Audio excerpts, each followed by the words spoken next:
Guys, I probably found the best setup for the LR762 sniper rifle in Black Ops 6 beta, and I'm going to share that with you so you can hit more clips like the one that you just saw. Let's get right into it. Alrighty guys, so before we get into the attachments, I do want to go over a few of the other choices that I've made with the class. Most importantly, I want to go over the perks and why I'm using these ones. And then we will break down the weapon, go through everything that I have on it that's making it as fast and as strong as possible. So, the first thing that I want to talk about is we're running Ghost. Just like in every other Call of Duty, Ghost makes you undetectable by radar and ping when not moving. Especially, it's undetectable by prox alarm, which is a new equipment item in the game. And it ties into the recon specialty equipment, which is exactly why we're running the recon perks. We also have engineer on over tracker. It's nice to see equipment through walls. I found it really helpful when people are putting down their field upgrades. You can tell where they're coming from, and it kind of gives you a better idea of where people are on the map. You can also avoid things like the RCXD, for example, by having this on, so very helpful there. Then we're running Vigilance because it is the only perk 3 that ties into our recon combat specialty, and essentially displays a HUD icon whenever you appear on enemy minimaps, immune to CUAV and Scrambler, and immune to Sleeper Agent. Very helpful. It's something that I love to do, and it's definitely going to give us our recon specialty, which is the most important part of this in my opinion. Enemies can be seen through walls for a short time after respawn. A HUD edge indicator flashes when an enemy is outside of your view, and you leave no death skulls when killing enemies. This is really helpful when sniping because you get an idea of where the feeds are coming from, where people are walking into. You also aren't leaving skulls so that people are still going to continue to peek corners, and it helps you get those kills a lot faster and keep the feeds a little more consistent. Next, we're running double time on our wild card perk greed over overkill. I just feel like having extra perks has always been more beneficial, and double time allows us to increase our duration of tactical sprint, and it ties into the enforcer, which we can't use anyways. However, greatly increased duration of tactical sprint, especially with the upgraded movement in this game, is super helpful, and it definitely gets you into the feeding spots a lot faster, and so it's been a must-have on this class. Next, I use the stim shot. Whenever stim is a tactical, it's pretty much a requirement, especially if you're sniping. It's the only way that you're going to be able to survive in some of the stickier situations. We're running Semtex on our lethal because that is probably the best one, in my opinion, that we have access to at the moment. The thermal grenade's also good. Field upgrade, we're running Neurogas over Trophy System, mainly just because I enjoy it, and I think it's funny watching people run into your gas and then they aren't able to see, and it kills them, so it's pretty great.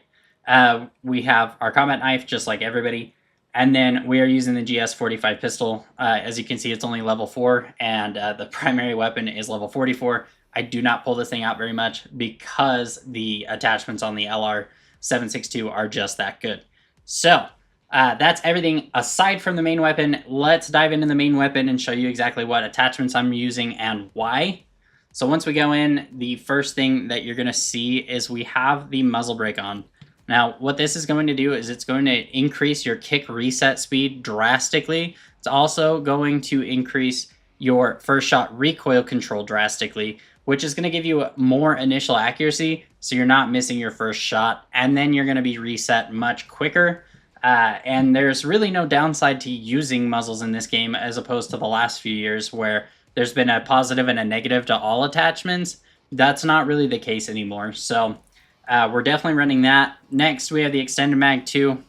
Doubles increases your magazine ammo capacity. It does have some cons, however, with reload quickness, aim down sight speed, and sprint to fire speed.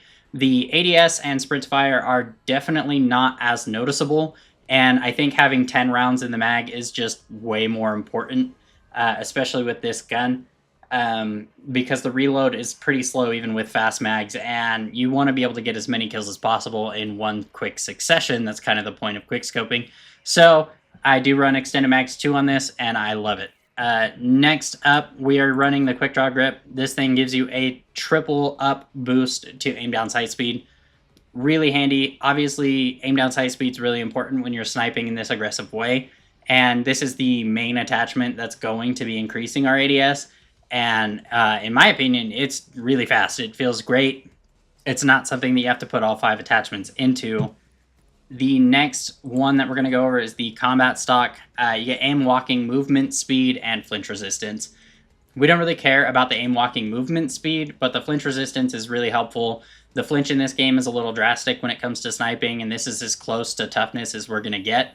So running this is going to be really helpful, and it's going to help you line up your shots a little bit better when you're being shot at. The last and probably the most important attachment in this loadout is going to be the rapid fire bolt. Now, it increases your rechamber speed by 3, and it's pretty significant, and it allows you to get off shots way quicker than you normally would with this weapon. I was looking forward to unlocking this the entire duration of leveling this weapon, and it really does make a significant difference, and I was immediately hitting way more clips while having this on. The downside is it's right at the end of leveling the weapon to max, so it's going to take you a little bit to get there, but once you get there, this build goes crazy. I've hit several clips, hit a triple clat. We have several clips coming, and just like the one that you saw at the very beginning, it was like a 9 split, which is crazy. I am more primarily a zombies YouTuber on this channel. However, sniping has always been one of my additional passions when it comes to Call of Duty, and I've been really enjoying the beta so far, and this is the best build that I've found. I'm going to be streaming the beta a little bit later today, and we're going to be working on the SVD, leveling that one up to max, and then coming up with the best class loadout for that. So if you're interested, check out the channel and see if I'm live still. Join in, help us look for the best attachments, and enjoy the clips that we end up hitting. Other than that, there's a video at the end of this that is talking about why this is the most important year for zombies ever. And with the Liberty Falls drop and how people are reacting to it, it doesn't look great. So check that out if you're interested in zombies. My name is Cyclops. Thanks for watching.